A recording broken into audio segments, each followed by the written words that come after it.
Gregory Astor believed he was the king of New York, and his life was his curated masterpiece. His greatest acquisition? His wife, Vienna, a woman of breathtaking elegance and quiet intelligence, the perfect hostess, and a beautiful ornament he thought he owned. But kings get bored with their treasures. His new toy was Tiffany Blair, a young, flashy influencer he decided to flaunt at the city's most prestigious event, the Metropolitan Legacy Ball. He expected gasps. He expected scandal. He expected his dutiful wife to be at home, nursing her broken heart.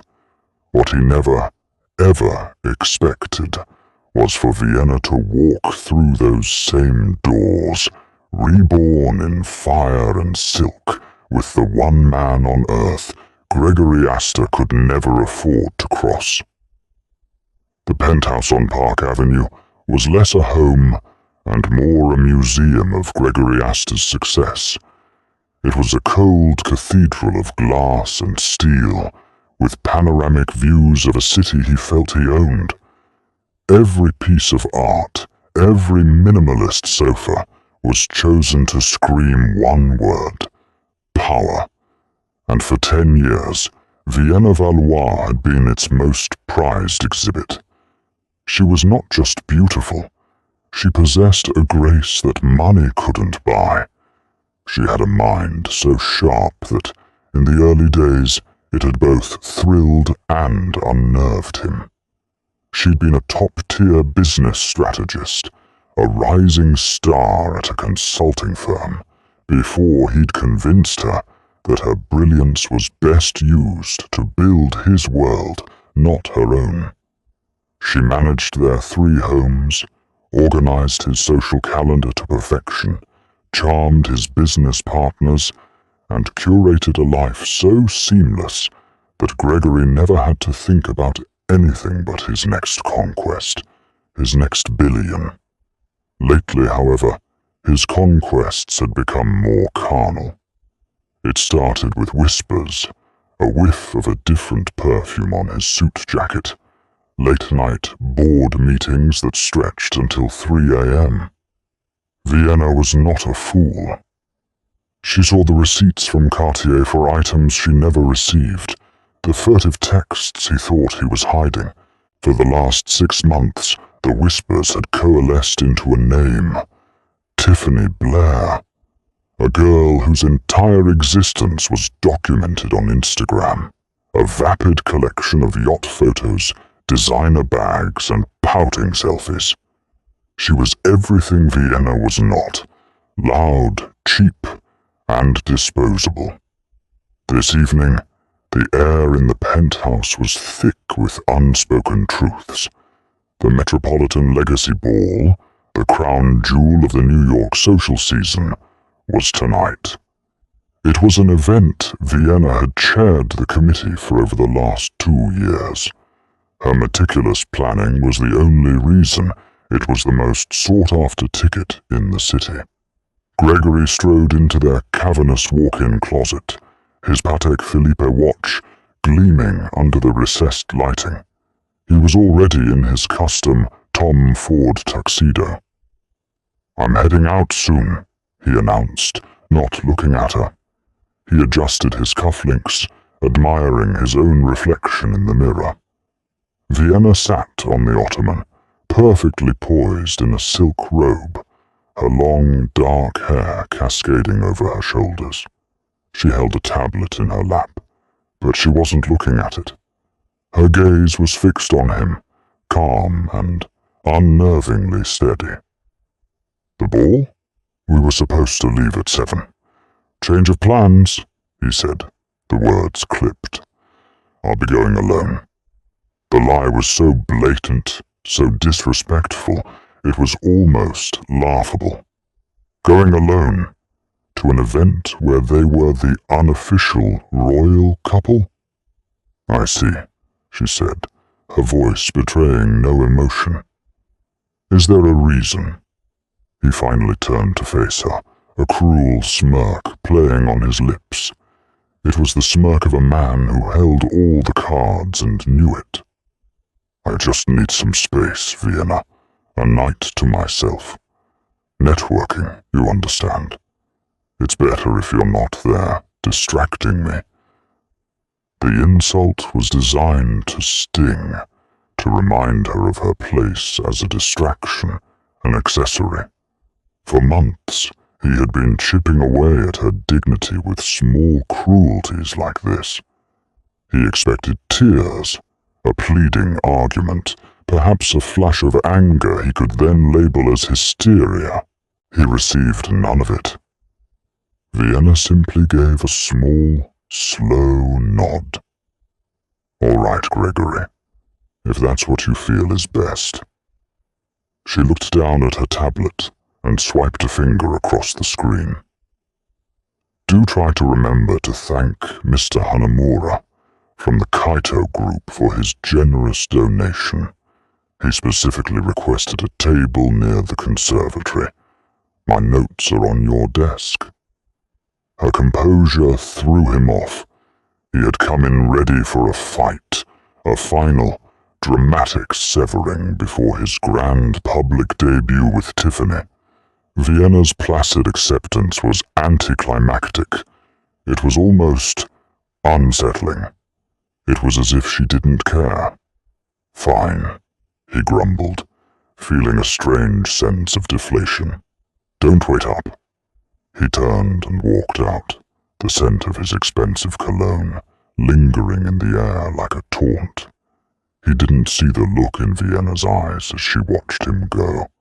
The hurt was still there, deep down, but it was now overlaid with something else. It was the cold, hard glint of polished steel. Once she heard the elevator doors ding shut, Vienna stood up. She walked not to her bed to weep, but to the other side of the closet, a section he never entered. Behind a row of elegant evening gowns, she pressed a hidden panel. It slid open to reveal a smaller, more personal space. Inside was not jewelry, but a laptop, several encrypted hard drives, and 3 burner phones. And hanging in a pristine garment bag was a dress. It was not a dress Gregory had ever seen. It was a breathtaking creation of deep crimson silk, a Schiaparelli gown that was less a piece of clothing and more a declaration of war. She picked up one of the burner phones and dialed a number. The person on the other end picked up on the first ring. "He's gone," Vienna said, her voice now crisp and devoid of the wifely softness she had perfected over the years. "The stage is set. Are you ready, Dominic?" A low, confident voice replied from the other end. "I've been ready for months. The Queen is about to retake the board, Vienna, and tonight we checkmate the King." She smiled, a true, brilliant smile that hadn't reached her eyes in years. "I'll see you in an hour." She hung up, her heart not breaking, but beating a powerful, rhythmic drum of anticipation. Gregory wanted a public spectacle. He was about to get one he would never forget. The Cipriani Ballroom on 42nd Street was a universe of its own, a glittering galaxy of old money and new ambition. Crystal chandeliers, weighing as much as small cars, dripped light onto a sea of tuxedos and couture gowns. The air hummed with the discreet murmur of power brokers, tech titans, and society doyens whose names were etched onto hospital wings and museum plaques. This was Gregory Astor's natural habitat, the arena where he felt most alive. He made his entrance at precisely 8 o'clock, fashionably late enough to ensure maximum impact. And on his arm was Tiffany Blair. If Vienna was classic elegance, Tiffany was a firework of questionable taste. She was poured into a garish, gold-sequined Versace dress that was cut so low and slit so high it left little to the imagination. Her hair was a mountain of blonde extensions. Her makeup was layered on for a television studio, and the diamond necklace around her throat, the one Vienna had seen the Cartier receipt for, was so ostentatious it looked like costume jewelry. She was clinging to Gregory's arm, her eyes wide, trying to affect an air of sophisticated boredom, but failing miserably. She looked like a contest winner who had been let into the palace for a night. And Gregory loved it.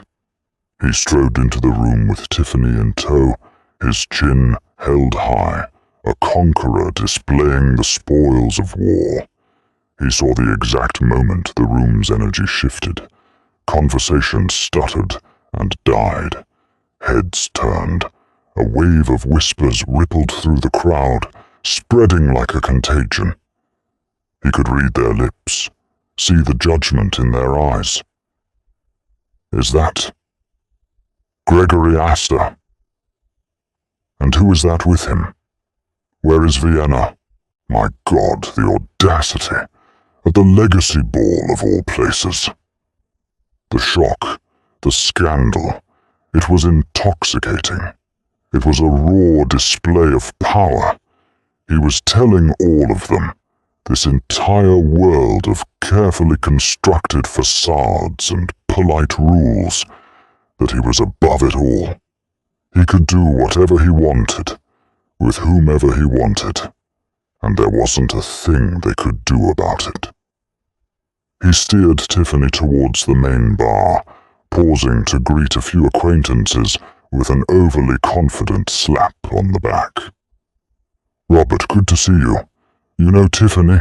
he'd say, enjoying the way the older, more established men would give Tiffany a brief, dismissive up-and-down glance before murmuring a strained pleasure. Tiffany, for her part, was preening under the attention. "Oh my God, Greg, everyone is staring at us," she whispered, her voice a breathy squeal. "They must love my dress." Gregory patted her hand. "They're staring at me, sweetheart. They're in awe." He was blissfully ignorant of the difference between awe and disgust. He spotted a key target across the room. Mr. Hanamura of the Kaito Group, a deeply traditional Japanese executive with whom Gregory was trying to close a multi-billion-dollar merger.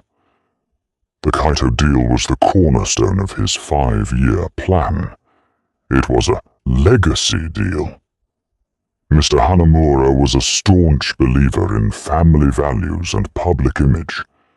Gregory had spent months regaling him with tales of his stable, perfect marriage and his wonderful wife, Vienna. He had even used Vienna's charm at a private dinner to help smooth over some early negotiation hurdles. He decided to avoid Mr. Hanamura for the moment. He'd let the news of his new companion settle first. He'd frame it as a modern, sophisticated arrangement later. He ordered 2 glasses of champagne, handing one to Tiffany. She immediately took out her phone, pouting her lips to take a selfie, the glass of champagne strategically placed in the foreground. #living my best life, she muttered, tapping away at the screen. Gregory felt a fleeting, minuscule pang of something. Annoyance? Embarrassment? He pushed it down. This was what he wanted. Young, hot, exciting. No more of Vienna's quiet, intellectual challenges or her subtle, knowing glances that always made him feel like a boy playing dress-up in his father's suits. "Put the phone away, Tiffany. Act like you belong here," he chided gently. "But I want my followers to see," she whined, before finally slipping the phone into her tiny, glittering clutch. He surveyed the room again, a smug satisfaction washing over him. He had done it. He had ripped off the bandage of his stale marriage in the most public way imaginable. He felt free, powerful, reborn. He was Gregory Astor, the Titan, accountable to no one. He was the king, and this was his coronation. He had no idea he was standing at the foot of the guillotine he had built for himself. For another 20 minutes, Gregory basked in his self-created storm. He reveled in the stolen glances and the hushed conversations that erupted in his wake. He was the center of the universe. Tiffany, meanwhile, grew progressively louder, her laughter shrill and forced as she tried to engage in conversations far beyond her depth. She asked a senator about his astrological sign and told a Nobel laureate in economics that his bow tie was super cute. Gregory was beginning to feel the first faint strains of a headache. Then, the atmosphere in the grand ballroom changed. It wasn't a sudden event, but a gradual shift, like the turning of a tide. The ambient hum of the room, which had been focused on him, began to drift towards the grand marble entrance. The whispers didn't stop. They just changed their subject. A new gravity was pulling the attention of the room's most influential people. Gregory turned, annoyed at having his spotlight stolen. What could possibly be more interesting than his own shocking arrival? And then he saw her. It was Vienna, but it wasn't the Vienna he had left in their closet 3 hours ago. The woman standing at the entrance was not the quiet, understated wife he took for granted. This was a celestial event. She was wearing the Schiaparelli gown, a column of deep, arterial crimson that seemed to absorb the light and radiate a power of its own. It was elegant, audacious, and utterly magnetic. Her hair was swept up in a sophisticated chignon, revealing the graceful line of her neck, adorned with a single, stunning diamond necklace. Not a new gift, but the Valois family heirloom she had worn on their wedding day, and had kept locked away for years. Her makeup was subtle but striking, emphasizing the sharp intelligence in her dark eyes. She wasn't crying. She wasn't disheveled. She wasn't even looking for him.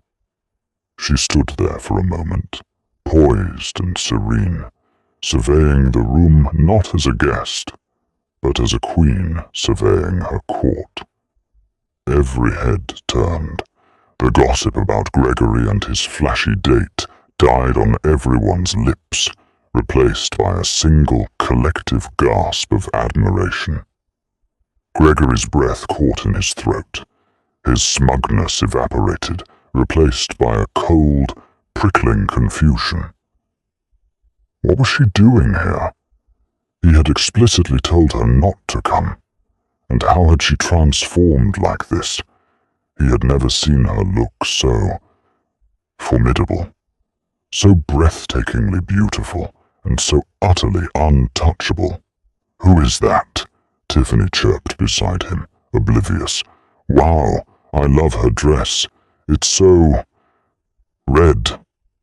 Gregory didn't answer. His mind was racing, trying to process the scene. This was not part of his plan. Was this her attempt at revenge?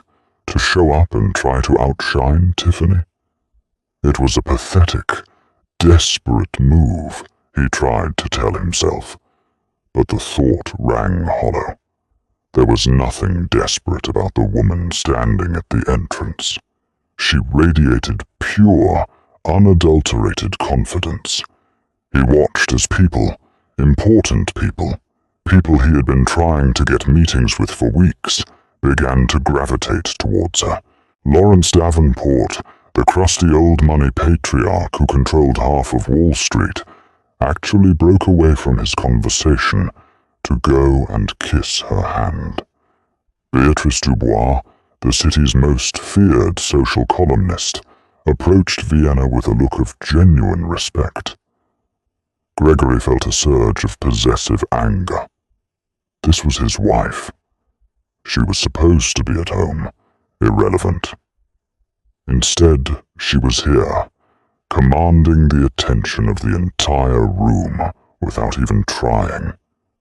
He was about to march over there, to grab her by the arm and demand to know what she was playing at. But then, he stopped dead. His blood ran cold. Vienna was not alone. A man had stepped up beside her. He was tall, impeccably dressed in a bespoke Brioni tuxedo, with silver-streaked dark hair and a face that was a mask of calm authority. He moved with the easy, predatory grace of a man who was used to power, not one who had to flaunt it. Gregory knew him instantly. Everyone in the room knew him. It was Dominic Renault, the maverick CEO of Renault Capital, a rival private equity firm that had, in the last 3 years, become Gregory's single greatest competitor. Renault was a legend, a brilliant, ruthless, and intensely private billionaire who rarely attended social events. He was known for his strategic genius, for seeing opportunities no one else did, for turning seemingly dead companies into global powerhouses. He was the one man in the city whose success and reputation genuinely eclipsed Gregory's own. And he was standing next to Vienna, leaning in to say something in her ear, his expression one of intimate familiarity and deep respect. Vienna laughed, a sound that was clear and bright and carried across the suddenly silent room. Gregory Astor's world, which had felt so solid and unshakable just minutes before, began to tilt violently on its axis. This wasn't a pathetic revenge plot. This was something else entirely. Something far more dangerous. The sight of Vienna Valois and Dominic Renault together was a tectonic event in the social landscape of the ballroom. The whispers that had followed Gregory's arrival were a scattered shower. The murmurs that now swept the room were a tidal wave. "Is that Dominic Renault? I thought he never came to these things." "With Vienna Astor? Since when are they? Look at them. They look like a power couple. My God, Gregory is going to have an aneurysm." "Forget Gregory. What does this mean? Renault doesn't do anything without a reason." Gregory stood frozen near the bar, the glass of champagne in his hand completely forgotten. His mind, usually a sharp instrument of calculation, was a frantic mess of denial and alarm. Vienna and Dominic? It was impossible. He had known Vienna for 12 years. She was his. Her world was his world. She didn't have a life, a connection, a single thought that he hadn't curated for her. He tried to rationalize it. Maybe it was a coincidence. They just happened to arrive at the same time. Maybe Dominic was simply being a gentleman to a woman who had arrived alone. But the way Dominic's hand rested lightly on the small of Vienna's back, the way they moved in perfect sync as they began to circulate through the room, spoke of a comfortable intimacy that defied coincidence. Tiffany, sensing the dramatic shift, tugged at his sleeve. "Greg, what's going on? Who is that guy with her?" The word wife caught in her throat. "Nobody," Gregory snapped, his eyes still locked on the pair across the room. "He's a business rival, that's all." But it wasn't all. He watched, his gut twisting into a knot, as Vienna and Dominic were not just greeted, but welcomed. They were absorbed into the room's innermost circle of power. They bypassed the B-list onlookers and went straight to the A-list titans. Gregory saw Vienna in deep conversation with Mr. Hanamura, the very man he had been planning to avoid. Mr. Hanamura was bowing slightly, a sign of immense respect he rarely afforded to Westerners, his face alight with interest as Vienna spoke. Dominic stood beside her, not speaking, but his mere presence added an undeniable weight to her words. What in God's name could she be talking to Hanamura about? The floral arrangements? The quality of the catering? Gregory felt a prickle of sweat on his brow. The foundation of his confidence was cracking, revealing a deep well of insecurity he hadn't acknowledged in years. He had always seen Vienna's social grace as a tool for his benefit. He'd never considered that she was building her own network, her own cachet. He had seen her as a reflection of his own glory, never as a light source of her own. Tonight, she was a supernova, and he was being drawn into her shadow. "I need another drink," he muttered, turning to the bar. "But you haven't finished that one," Tiffany said, pointing at his full glass. He ignored her, slamming the glass down and gesturing for the bartender. He needed whiskey, the best they had. He downed the first glass in a single, burning gulp. The alcohol did little to calm the frantic buzzing in his head. His whole narrative for the evening had been shattered. He was supposed to be the rebel, the powerful man breaking free.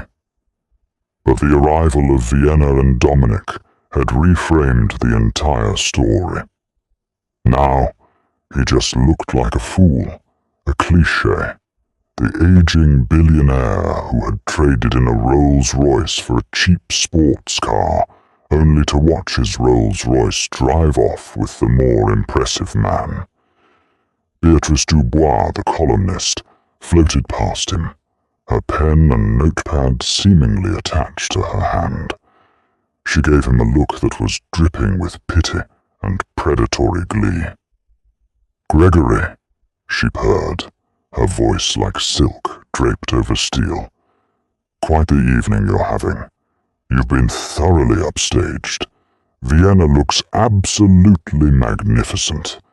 I haven't seen her this alive in years. Divorce suits some women, don't you think?" The word hit him like a physical blow. Divorce. He hadn't even considered it. He had assumed Vienna would just endure, that she would accept his indiscretions because her entire lifestyle, her very identity, depended on him. The idea that she would be the one to initiate a separation, to leave him, was so far outside his realm of possibility, it had never even registered. He watched as Dominic led Vienna towards the dance floor.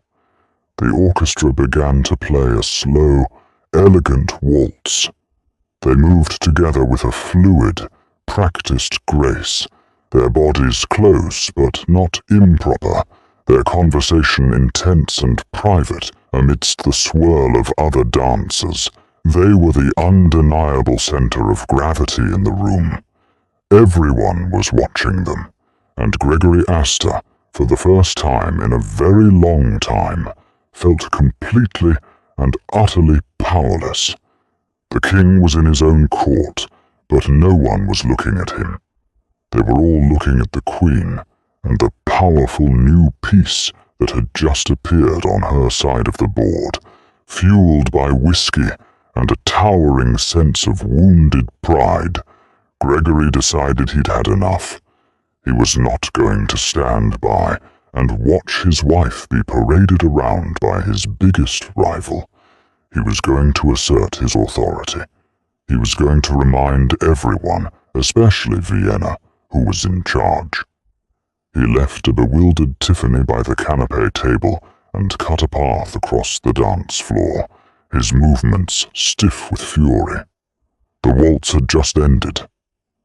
Dominic was escorting Vienna off the floor when Gregory intercepted them, his face a thunderous mask.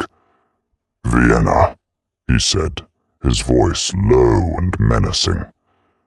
"What is the meaning of this? I told you to stay home." Vienna didn't flinch. She met his gaze, and her eyes were not those of the soft, compliant woman he knew. They were cold and clear as diamonds. "You said you were going alone, Gregory. You said nothing about my plans." Dominic Renault stood beside her, his expression neutral, but his presence was a fortress wall. He didn't speak, but he didn't need to. His silence was more intimidating than any threat. "And what plans are these?" Gregory sneered, gesturing dismissively at Dominic, running around with him. "My rival. Is this how you get your revenge? By trying to embarrass me?" Vienna let out a small, humorless laugh. "Embarrass you? Gregory, you've done a more than adequate job of that, all by yourself." She gestured with her head towards Tiffany, who was now taking another selfie, this time with a lobster claw. "My presence here has nothing to do with revenge. It has to do with business." Gregory blinked. "Business? What business could you possibly have with him?" This was the moment, the culmination of 6 months of clandestine planning, of resurrecting the brilliant mind he had tried so hard to bury. "Dominic and I are partners," Vienna said, her voice ringing with a clarity and strength that made several nearby people turn to listen. "Partners in what?" Gregory scoffed. "Redecorating his summer home?" Dominic finally spoke, his voice calm and lethal. "No, Asta. We're partners in a new venture, a strategy and acquisitions firm. It's called the Phoenix Strategy Group." The name hung in the air. Phoenix, a creature reborn from ashes. Gregory felt a chill crawl up his spine. Vienna continued, her words precise and devastating. "For the last 10 years, I've managed your social and professional life. I've vetted your partners, analyzed your deals, and built the relationships you were too arrogant to maintain. I did the work, and you took the credit. I was, for all intents and purposes, the unsung chief strategist of Asta Holdings, and you thought my only skill was choosing dinner napkins." Her voice dropped, becoming even more intense. "So, 6 months ago, when I realized our marriage was an empty shell, I reached out to an old colleague. Dominic was my mentor 20 years ago, before I met you. He was the one who told me I had one of the sharpest strategic minds he'd ever seen. He was disappointed when I threw it all away to become your wife. But he was thrilled when I called and said I was ready to come back to the game." Gregory stared at her, his mouth agape. He felt like the ground beneath him was dissolving. This couldn't be happening. "The Phoenix Strategy Group," Dominic picked up, his eyes locked on Gregory's, "has been operating in stealth mode for 4 months. We've secured over $200 million in seed funding, and our first major client is a company you might be familiar with." He paused for effect. The small crowd that had gathered around them held its breath. "The Kaito group," Dominic said. Gregory felt the blood drain from his face. He looked wildly over at Mr. Hanamura, who was standing 20 feet away, watching the scene with a stony, unreadable expression. Mr. Hanamura was growing concerned, Vienna explained, her voice devoid of any pity. "About the stability of your leadership, your rash decisions, your increasingly erratic behavior. He values discretion, family, and honor. Parading your mistress at a public event was the final, spectacular nail in your coffin. He was looking for an alternative advisory firm for his North American expansion. A firm with steady leadership and a brilliant strategist at the helm. I signed the preliminary contract with him not 10 minutes ago, right after our dance." The world went silent. All Gregory could hear was a roaring in his ears.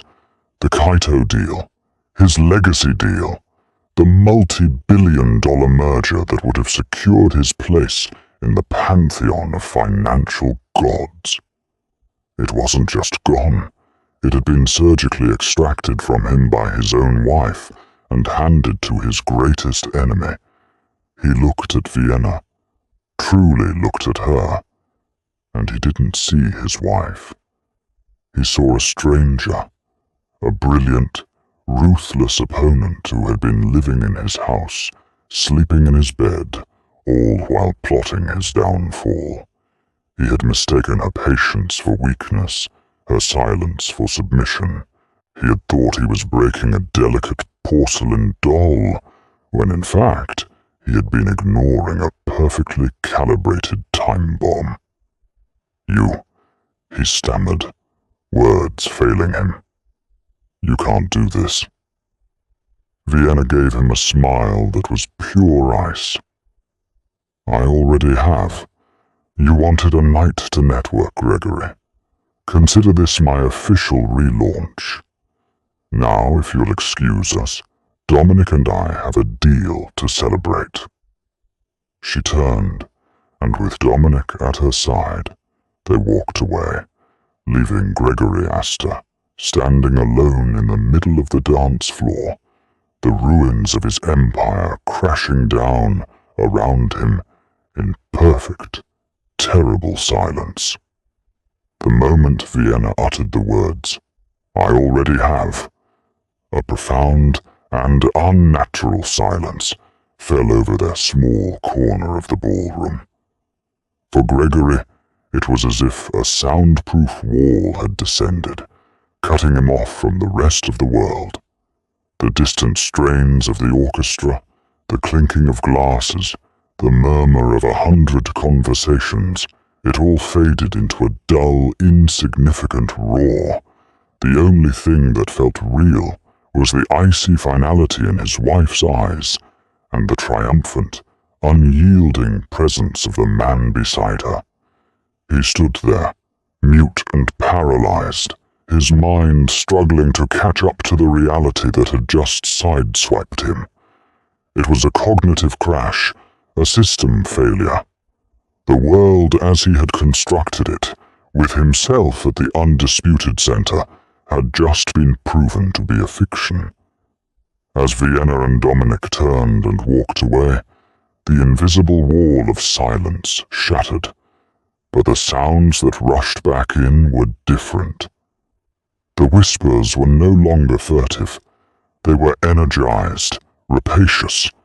The glances were no longer curious. They were the hungry, dissecting looks of predators and scavengers who had just witnessed the fall of a great beast.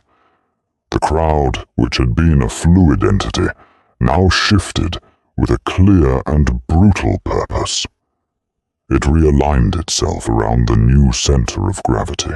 The first betrayal came from Robert Davenport, a man whose family had been Astor allies for 2 generations, a man Gregory had clapped on the back not an hour earlier.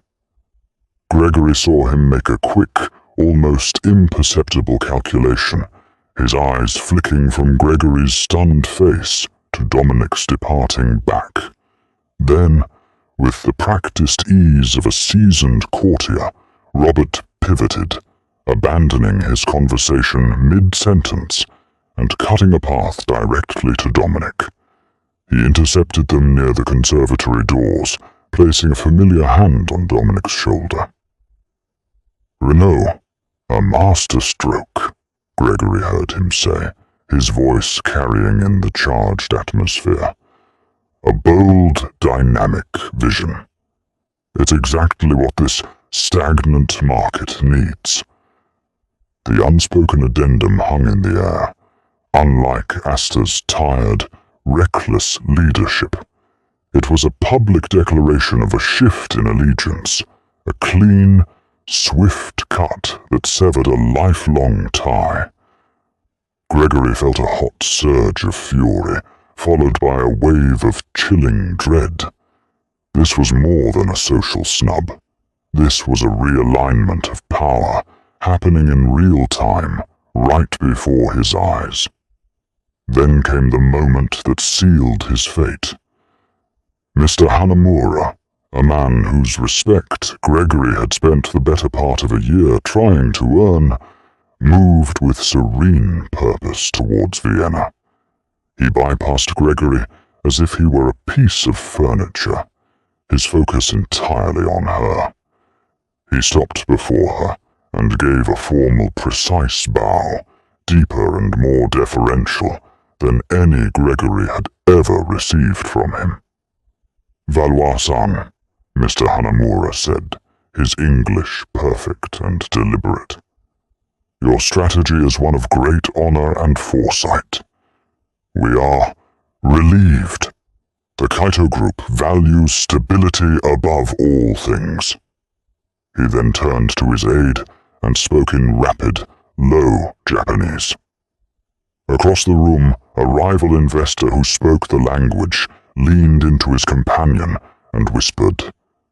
He said, "The storm has passed, and the true mountain has been revealed." The quiet dignity of the exchange was 1,000 times more devastating than any shouted insult. It was a cultural and professional execution, delivered with a blade of pure honor. The Kaito deal wasn't just lost, it was now a testament to his own spectacular failure of judgment. His isolation was now complete. He was an island, and the tide of the party was receding from his shores, leaving him exposed and barren. He looked for a friendly face, a reassuring glance, but found only pity, contempt, or, worst of all, the morbid fascination of people watching a public demolition. "Greg, what's happening?"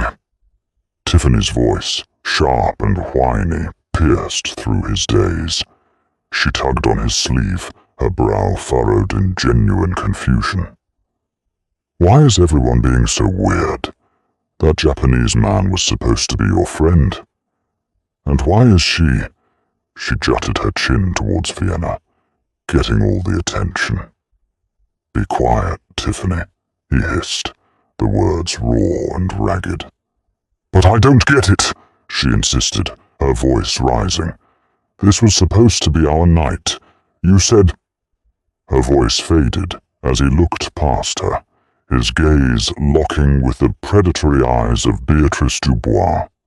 The society columnist was gliding towards him, her pen poised over her notepad like a scalpel. "Gregory," she purred, her smile a slash of red lipstick. What a performance. Truly Shakespearean. The hubris, the fall, the beautiful avenging wife. My readers will devour it. I'm just struggling with a headline. Asta's last stand. A bit dramatic. Perhaps something cleaner. Checkmate in crimson. How Vienna Asta won the game. She tapped her pen against her chin. You've given me the scoop of the season, darling. I should almost thank you." Every word was a drop of acid on his exposed nerves. He turned away from her, his chest tight, a desperate need for escape clawing at him. It was then that his mind, in its frantic search for an explanation, began connecting the dots of the last 6 months with horrifying clarity. Vienna's sudden interest in a niche aspect of his portfolio, her casual questions about the Kaito Group's corporate culture, her long evenings spent in the library, which he had assumed were filled with novels, but were clearly spent poring over financial reports he'd left lying around. He saw it all now. He hadn't been married to a docile homemaker. He had been living with a master strategist, a corporate spy hiding in plain sight, gathering intelligence from the heart of his own camp. Her silence wasn't submission, it was surveillance. Her patience wasn't weakness. It was the cold, disciplined patience of a sniper waiting for the perfect shot. And he, in his monumental arrogance, had not only handed her the ammunition, he had walked out into the open and painted a target on his own chest. A waiter in a crisp white jacket appeared at his elbow, offering a silver tray. "Mr. Astor, a message for you." Gregory stared at the folded note as if it were a venomous snake. With a trembling hand, he took it. It was from his CFO, Walter, who was seated across the ballroom, now studiously avoiding his gaze. He unfolded it. The scrawled words were a death warrant. "Greg, my phone is blowing up. Word is already leaking. The Kaito deal is dead. Our stock is going to get hammered in pre-market trading tomorrow. We have an emergency. Call me." The abstract social horror had just become a concrete, multi-billion-dollar catastrophe. He could feel the floor tilting beneath him, the glittering chandeliers seeming to sway. The air was too thick, too hot. He was suffocating. He had to get out. "We're leaving," he snarled, grabbing Tiffany's arm with a force that made her yelp. "But I haven't even had dessert," she protested, stumbling to keep up as he dragged her towards the exit. "My feet are killing me." He didn't hear her. He was deaf to everything but the roaring in his ears. He plowed through the crowd, a man fleeing the scene of his own immolation. The sea of beautiful people parted for him, their faces a gallery of shock and schadenfreude.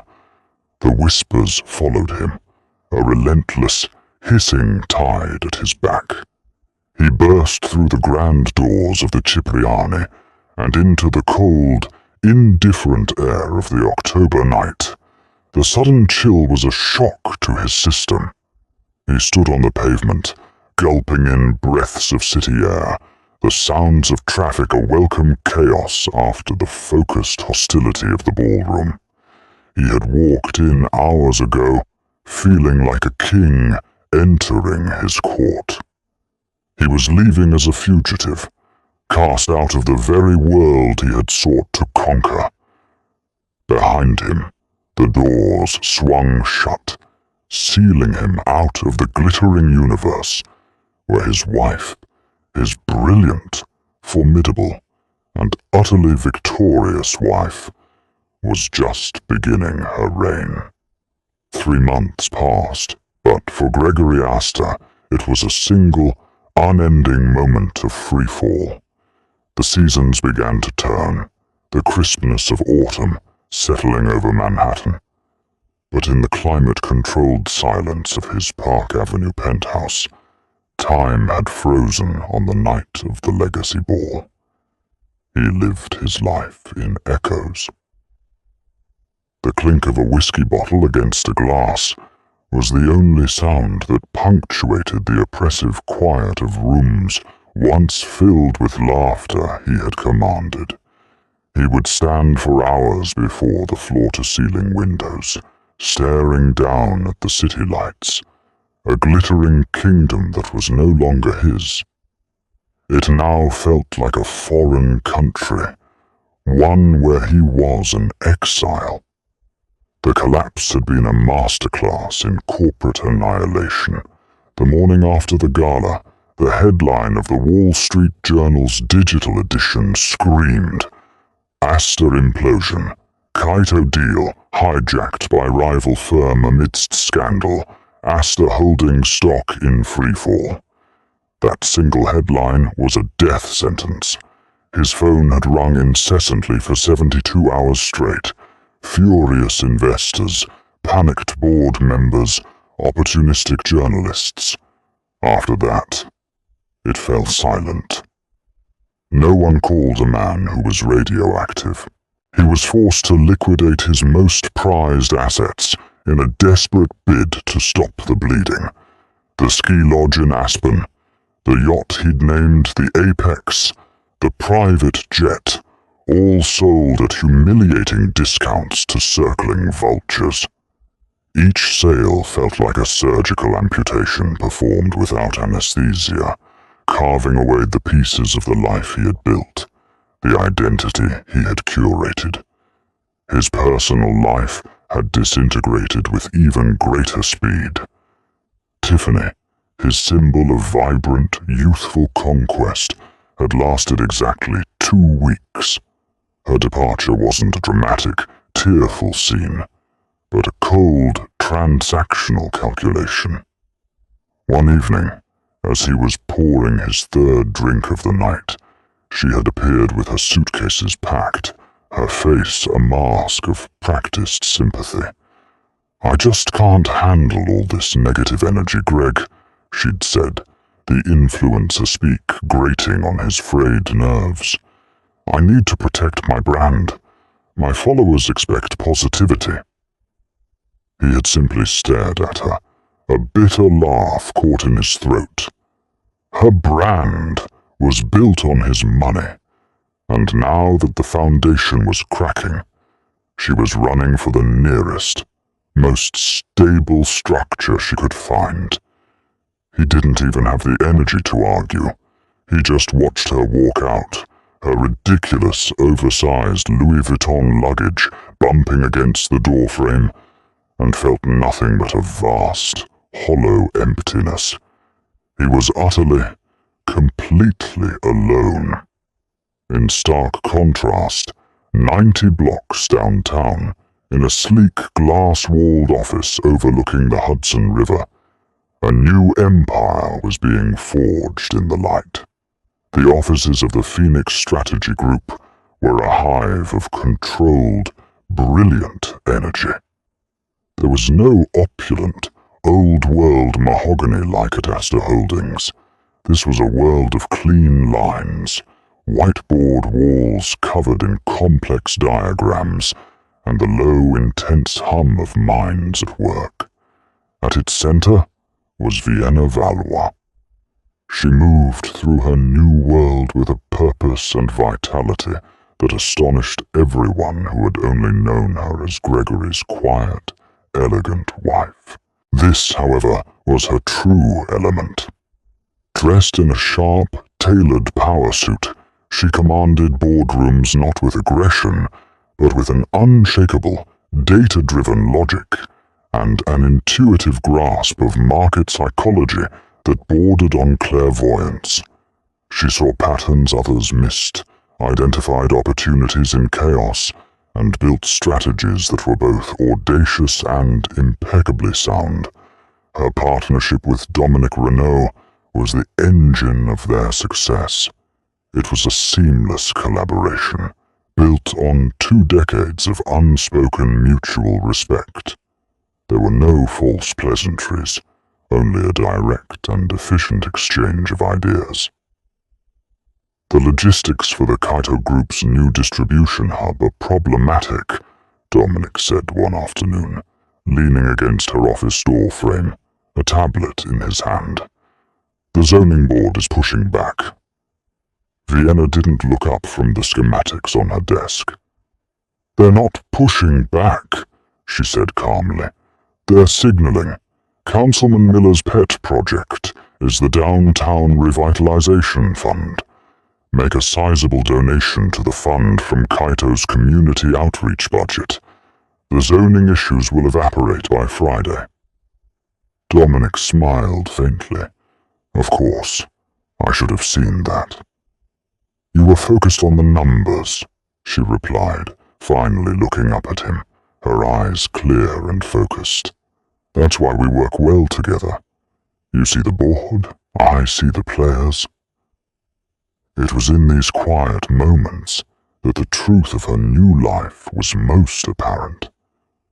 She wasn't just surviving, she was thriving. She was reborn. Occasionally, she would catch her reflection in the glass of her office window, and, for a fleeting second, see the ghost of the woman she had been. A woman living in a gilded cage, her wings clipped.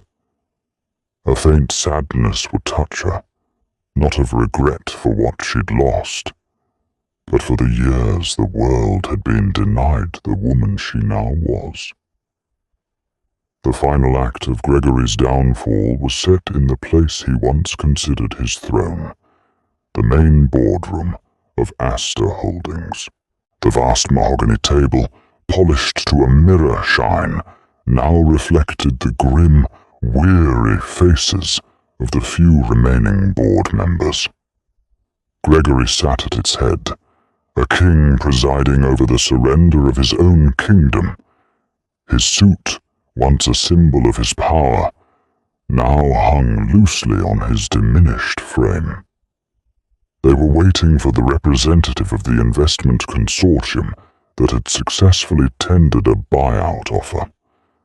A hostile takeover, though no one used the words. It was a rescue mission that felt like an execution. Gregory gripped the arms of his chair, his knuckles white. He was bracing himself for the arrival of some smug corporate raider, a younger, hungrier version of himself, come to pick the bones of his legacy clean. The heavy oak door swung open, and in walked Vienna. The entire room went still. She was flanked by two lawyers from a top firm, her presence filling the space with an aura of absolute authority.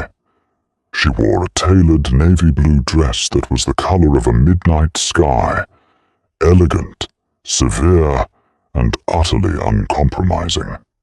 Her heels clicked with a steady, metronomic rhythm on the marble floor, each step a nail being hammered into the coffin of his former life. Gregory's breath hitched. A wave of vertigo washed over him as his past and present collided with devastating force. He could only stare, his mind refusing to process what his eyes were seeing. "Vienna?" he managed to choke out, the name a strange, foreign sound on his lips. "What are you doing here?"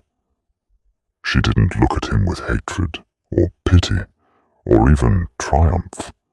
Her expression was one of cool, dispassionate professionalism, the look a surgeon gives before making the first incision. She took her place at the opposite end of the table and placed a leather-bound portfolio before her. "The Phoenix Strategy Group," she announced, her voice calm and clear, resonating in the funereal silence of the room, "is leading the investment consortium that is acquiring a 51% controlling stake in this company. The board approved our final offer this morning." A collective, strangled gasp went around the table.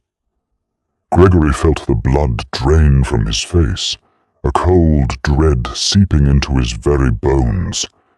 It was a move of such breathtaking, predatory brilliance that he could almost admire it were it not aimed directly at his heart. She hadn't just built a rival company, She had used its success to swallow his own. She opened the portfolio. As of this moment, I represent the new majority shareholder of Astor Holdings. My first order of business, as stipulated in the acquisition agreement which you have all signed, is to address the issue of leadership. Her dark eyes finally settled on him, holding his gaze without a flicker of emotion. The terms are non-negotiable. We will be accepting your immediate resignation. She slid a single piece of paper down the length of the polished table. It glided silently, coming to a stop directly in front of him, his letter of resignation already typed up. All it needed was his signature. A severance package has been prepared, compliant with the terms of your original contract, she continued, her voice cutting through his stunned silence. Once you have signed, you may collect your personal effects from your office. Security will then escort you from the building. The locks will be changed by noon. The finality of her words was absolute. She had not just beaten him, she had erased him. He looked at this woman, this stranger in his wife's body, and for the first time, he saw her with perfect, agonizing clarity. He saw the razor-sharp mind he had dismissed, the strategic genius he had tried to domesticate, the fierce spirit he had tried to break.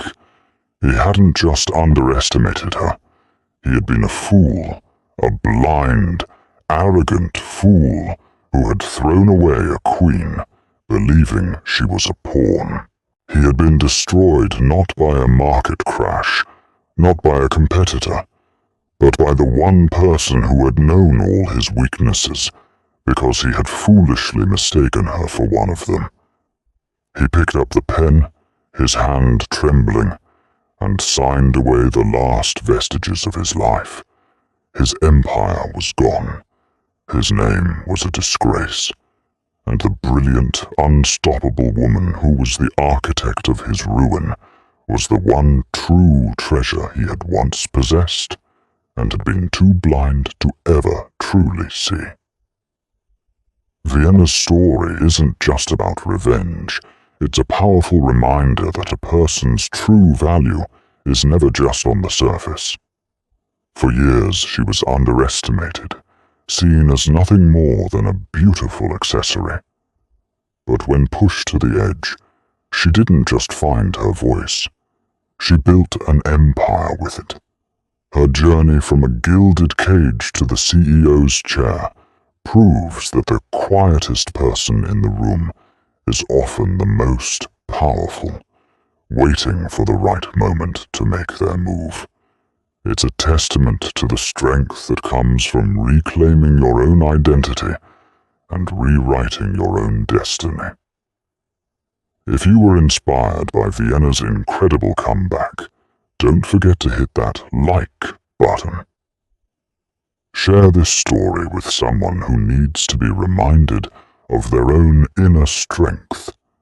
And for more gripping tales of drama and triumph, make sure you subscribe to our channel and ring the bell so you never miss an update. What part of Vienna's checkmate shocked you the most? Let us know in the comments below.